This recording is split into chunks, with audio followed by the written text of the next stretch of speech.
सरगम हाथ में ढोल लिए गली गली घूम रही थी। उसकी आंखों में आंसू थे।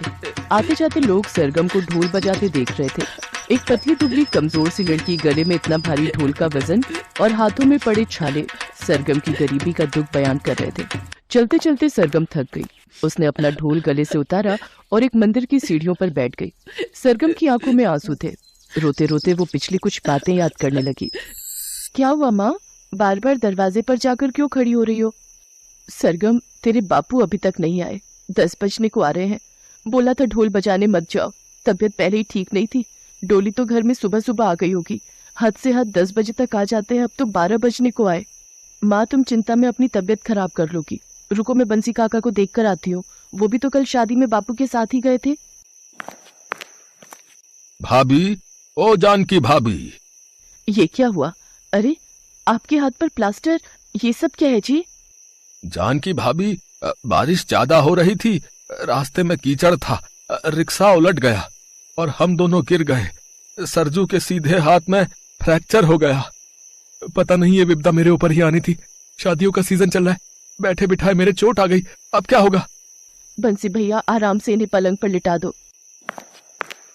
बापू, आप काम के बारे में बाद में सोचना, पहले अपनी तबीयत तो देखो, कितनी चोट आई है। बैठे बिठाए सरगम के पिता सरजू के ऊपर मुसीबतों का पहाड़ टूट पड़ा। उसके हाथ में फ्रैक्चर हो गया। अब वो कई दिनों तक ढोल नहीं बजा सकता था। बंसी काका, अगर मैं ढोल बजाऊं, क्योंकि बापू ने मुझे ढोल बजाना सिखा रखा है, तो क्या मुझे आपके ग्रुप में काम मिल जाएगा? आप एक बार अपने मालिक से कहकर देखो। मेरी बच्ची इस घर के लिए कितना सोच रही है। सरगम बिटिया, रहने दे, तू परेशान हो जाएगी। बिटिया, मैं एक बार तुझे मालिक से मिलवा देता हूँ, बाकी मैं कुछ कह नहीं सकता कि वो तुझे काम देंगे या नहीं। बापू, एक बार बात करने में क्या जाता है, मैं बात करके आती हूँ। सरगम बंसी के साथ उनके मालिक के पास जाती है, जो पूरा शादी बैंड चलाता था। मालिक बहुत ही खड़ूस स्वभाव का था और भी बहुत सारे बैंड वाले और ढोल वाले भी वहीं खड़े थे। तेरा दिमाग खराब हो गया बंसी? इसे देख तो सही, फूंक मारो तो उड़ जाएगी ये। इतना वजनदार भारी ढोल उठाकर क्या शादी के फंक्शन में बजा सकती है ये?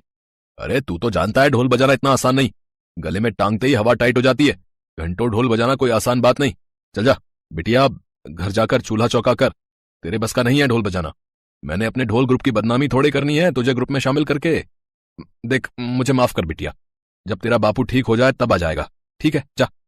पर मालिक, एक मौका देकर तो देखो, मैंने बापू से बहुत अच्छा ढोल बजाना सीखा हुआ है। मैं बचपन से घर पर ढोल का बहुत अभ्यास करती थी। अरे बंसी, इसे समझा, मेरे पास इतना टाइम नहीं है। शाम की बारात में भी जाना है, सबको ड्रेसअप होना है, तुझे भी तो चलना है। इसे घर छोड़कर आ और जल्दी से सारे ग्रुप में शामिल हो। बारात टाइम पर निकलेगी, तब ढोल वालों को टाइम पर पहुंचना है। चल बिटिया, तुझे घर छोड़ देता हूँ। सरगम की आंखों में आंसू आ जाते हैं। वो एक लड़की थी, इसलिए उसे कोई भी काम नहीं दे रहा था। दिन पर दिन घर की हालत और खराब होती जा रही थी। घर में पैसे खत्म हो गए थे, पर कोई कितनी ही मदद करता। क्या हुआ माँ, तुम तो खिचड़ी के लिए दाल चावल लेने गई थी। सबने उधार देने से मना कर दिया, कोई भी नहीं दे रहा। कुछ समझ नहीं आ रहा बेटी, क्या करूं? तेरे बापू को अगर ये बात बताई तो उन्हें और चिंता हो जाएगी। माँ, चिंता मत करो, मैं कुछ न कुछ इंतजाम करके ही लौटूंगी। हे भगवान, सुबह से शाम हो गई। मैंने माँ से कहा था कि मैं कोई न कोई इंतजाम कर लूंगी, पर सब लोगों ने मुझे लड़की समझकर काम नहीं दिया। उन्हें लगता है मैं ढोल नहीं बजा पाऊंगी, पर ऐसा नहीं है। भगवान, मैं बजा पाऊंगी। मैंने बापू से बहुत अच्छा ढोल बजाना सीखा है। सरगम अभी सोच ही रही थी कि तभी मंदिर में एक जोड़ा शादी के लिए आता है। वो बहुत गरीब लग रहे थे, उनके साथ कोई भी ढोल या बैंड बाजा नहीं था। अरे मोहन भाई, कम से कम एक ढोल वाले को ही बुला लेते, कुछ तो रौनक लग जाती शादी में। तू तो जानता ही है रघु, ढोल वालों से पूछा था पर पैसे बहुत मांग रहे थे।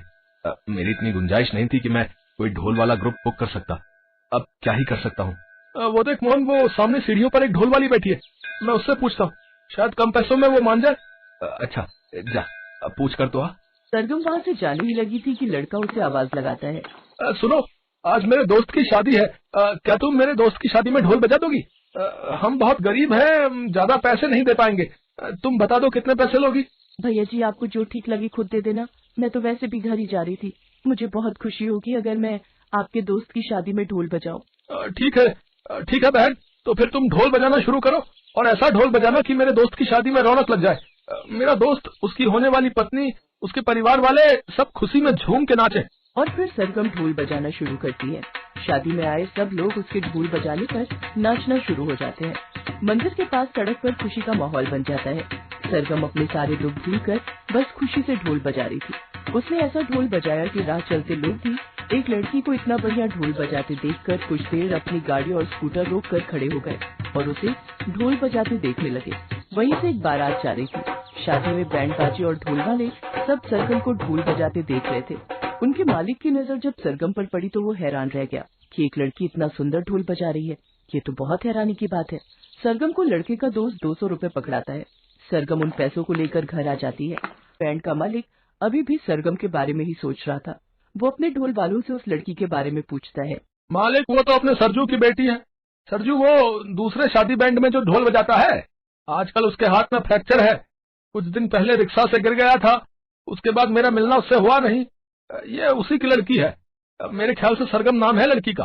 अच्छा, एक काम कर, सरगम को यहाँ बुला, मुझे उससे बात करनी है। ठीक है मालिक, मैं जाते हुए बोल दूंगा, वो कल आपसे मिलने आ जाएगी। वो ढोल वाला सरजू के घर जाता है और सारी बात बताता है। सरगम अपनी माँ के साथ बैंड वाले व्यक्ति से मिलने जाती है। सरगम बेटा, तुम बहुत अच्छा ढोल बजाती हो। अगर मैं तुम्हें अपने ढोल के ग्रुप में शामिल करूं तो कितने पैसे लोगी? उस व्यक्ति की बातें सुनकर सरगम के चेहरे पर खुशी आ जाती है। चलो एक काम करते हैं, महीने में जितने भी शादी ब्याह या और कोई फंक्शन हुआ करेंगे उसके हिसाब से मैं तुम्हें रुपए दे दिया करूंगा। नहीं, मैं चिंता नहीं कर रही साहब। अभी तक सबने मुझे लड़की समझकर मना कर दिया था, पर आपने मुझे नौकरी देकर मुझ पर बहुत बड़ा एहसान किया है। आपका बहुत बहुत शुक्रिया।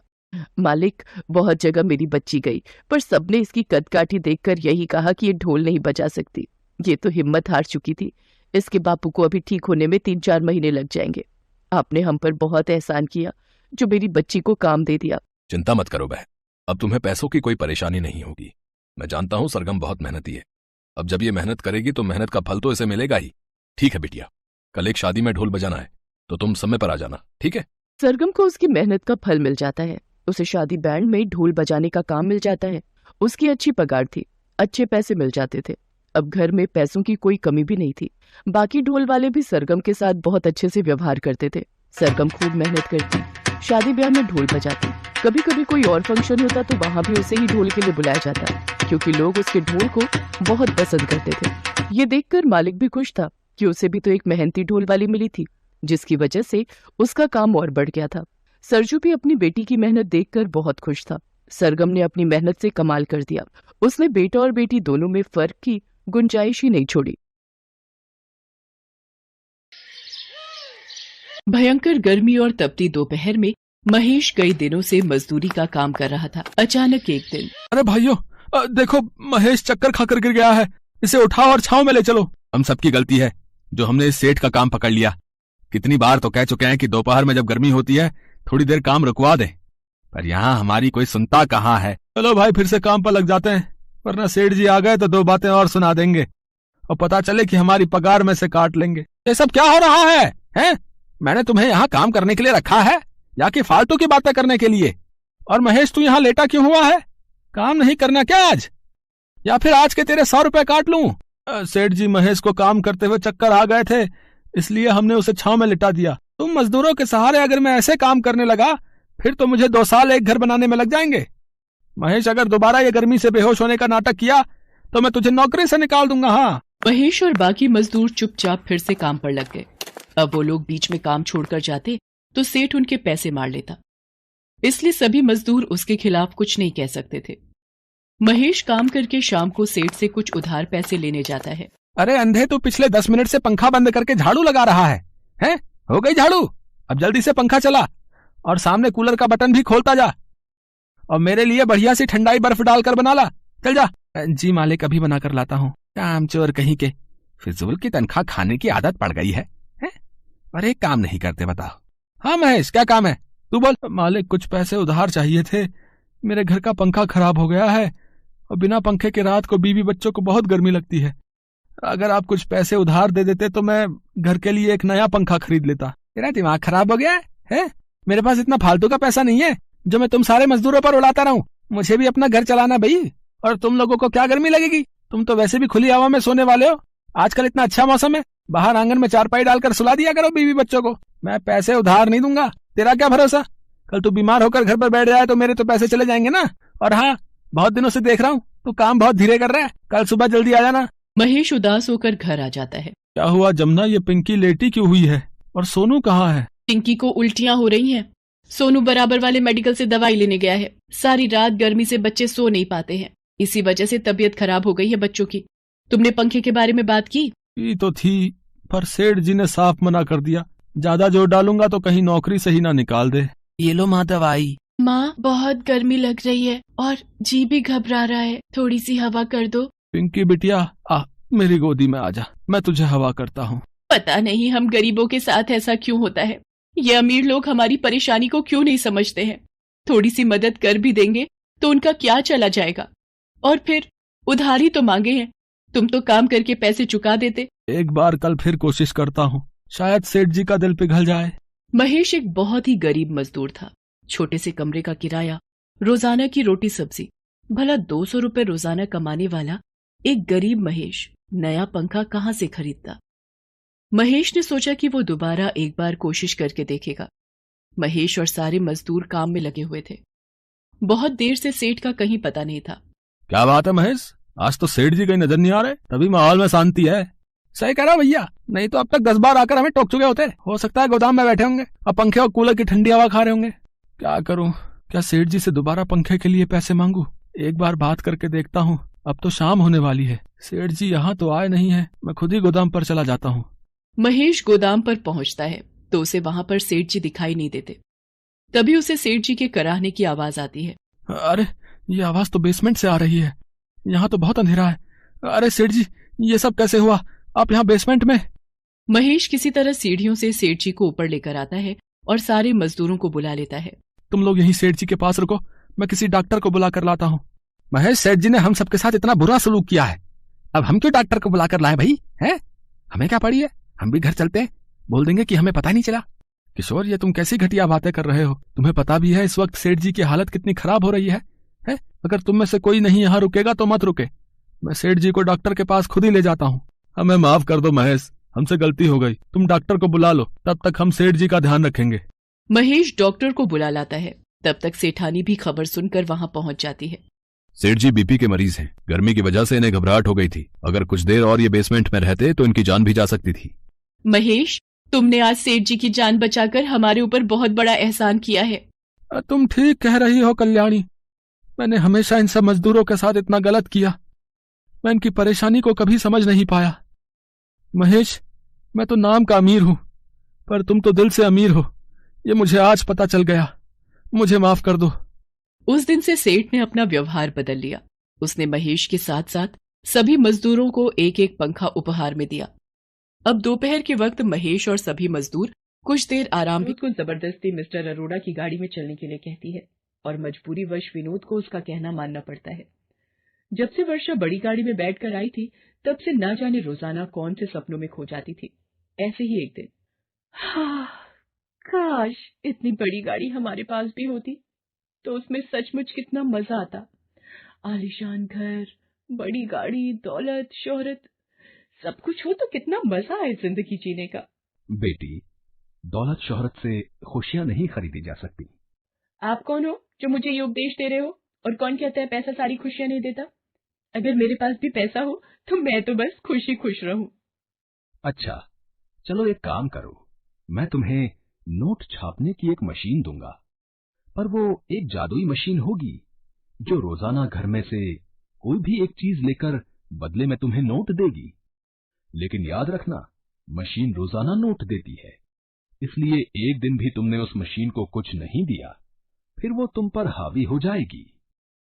बाबा, मुझे तो रोजाना ही नोट चाहिए, मुझे इसमें कोई परेशानी नहीं है, बस आप मुझे जल्दी से वो नोट छापने की मशीन दे दो, फिर तो मेरी सारी परेशानियां दूर हो जाएंगी। साधु वर्षा को नोट छापने की मशीन दे जाता है। कौन था वर्षा, इतनी देर से दरवाजे पर क्यों खड़ी थी? ये देखो माँ जी, एक साधु बाबा मुझे ये नोट छापने की मशीन दे गए हैं, अब रोजाना ये मशीन किसी भी एक चीज के बदले नोट देगी। ये तो कहीं नहीं सुना, तू तो लग रहा है दिन में सपने देख रही है और जादू और चमत्कार की बातें कर रही है। माँ जी, मैं सच कह रही हूँ, रुको मैं आपको इस मशीन में से नोट निकाल कर दिखाती हूँ। ये देखो, मैंने इसमें ये रुमाल डाला और अभी देखना नोट बाहर आएंगे। हाँ, ये तो कमाल हो गया वर्षा बहू। इस मशीन में तो नोट छपकर बाहर आ रहे हैं। सुनो जी, ये देखो, वर्षा बहू को एक साधु बाबा नोट छापने की मशीन ये मशीन तो सच में नोट छाप रही है। बाबूजी, अब आप देखते जाओ, हम लोग कुछ ही दिनों में करोड़पति बन जाएंगे। नोट छापने की मशीन देखकर विनोद ना जाने किस चिंता में था। वो वर्षा से बोला, वर्षा, मुझे कुछ ठीक नहीं लग रहा है। इस तरह से मशीनों में कोई चीज डालकर नोट निकालना गलत है। मुझे तो इसमें कोई राज छुपा दिखाई पड़ता है। ऐसा ना हो ये लालच तुम्हें ले डूबे और कहीं तुम्हें पछताना न पड़े। अरे पछताऊंगी क्यों? जब रोजाना नोट हाथ में आएंगे तो फिर तो मानो रोज दिवाली। आओ माँ जी, आओ माँ जी, आज हम ढेर सारी शॉपिंग करने चलते हैं। मुझे कुछ चीजें दे दो ताकि मशीन में से नोट निकाल सकूं। मम्मी, मुझे भी ढेर सारे महंगे खिलौने खरीदने हैं। मेरे दोस्त दीपक के पास बहुत बढ़िया और महंगे खिलौने हैं। ठीक है, आज तुम जितने मर्जी खिलौने खरीद लेना। मेरे पास बहुत पैसे हैं जो कभी खत्म नहीं होंगे। इस तरह वर्षा ने पैसे आते ही घर का नक्शा बदल दिया। नया घर, गाड़ी, धन दौलत सब कुछ उसके पास आ गया। एक दिन, हेलो मीनल, मेरे बेटे वंश का हैप्पी बर्थडे है, तो तुम्हें भी आना है। बहुत बड़े 5 स्टार होटल में पार्टी दे रही हो। ठीक है, बाय। वर्षा, ये क्या, तुम वंश के जन्मदिन की पार्टी दे रही हो? अरे, आज जब हमारे पास पैसों की कोई कमी नहीं है तो हम अपने वंश का जन्मदिन बहुत धूमधाम से मना सकते हैं। वर्षा वंश के जन्मदिन की तैयारियां कर रही थी। अचानक, विनोद, तुमने वंश को देखा है? दिखाई नहीं दे रहा। अपने कमरे में होगा। इतने सारे वीडियो गेम, महंगे खिलौने तुमने लाकर दे दिए, अब तो उन्हीं में लगा रहता है। वर्षा, सुबह से वंश अपने कमरे में ही बैठा है। मैं वंश को बुलाकर लाता हूँ। वंश बेटा, वंश कहाँ हो? वंश कहाँ गया? मेरा मन घबरा रहा है। ऐसे घर से कहाँ जा सकता है? इधर उधर जरा पड़ोस में ढूंढो। आज जन्मदिन पर हमारे पैर छूने भी नहीं आया, नहीं तो सबसे पहले उठकर हमारे पास आता है। ये नोट मशीन में वंश की टी शर्ट कैसे नजर आ रही है? वंश, वंश, इसका मतलब नोट मेरे वंश को खा गई। क्या हुआ, रोने क्यों लगी? विनोद, मुझे साधु बाबा ने बोला था, अगर इस नोट मशीन में एक भी दिन कुछ नहीं गया तो ये हम पर हावी हो जाएगी। और ऐसा ही हुआ। आज मैंने मशीन का इस्तेमाल नहीं किया तो इस मशीन ने खुद से मेरे वंश को अपने में ले लिया। और ये देखो, बदले में नोट छपे हुए। मेरे बच्चे के बिना मैं क्या ऐश करूंगी।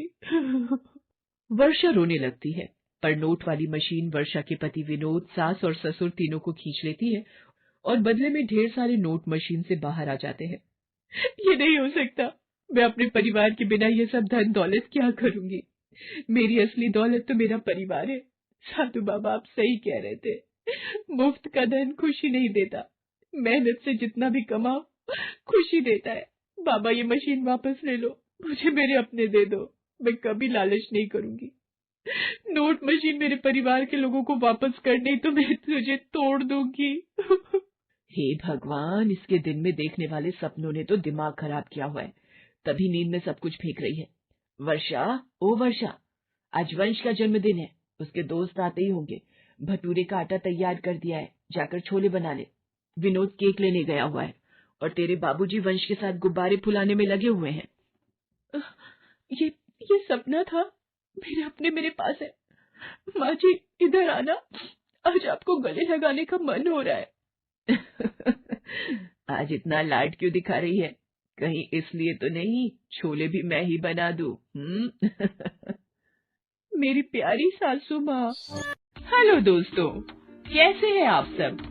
हमारी कहानियाँ देखने के लिए हमारे चैनल को सब्सक्राइब कीजिए और हाँ, बेल आइकॉन पर क्लिक करना मत भूलिएगा।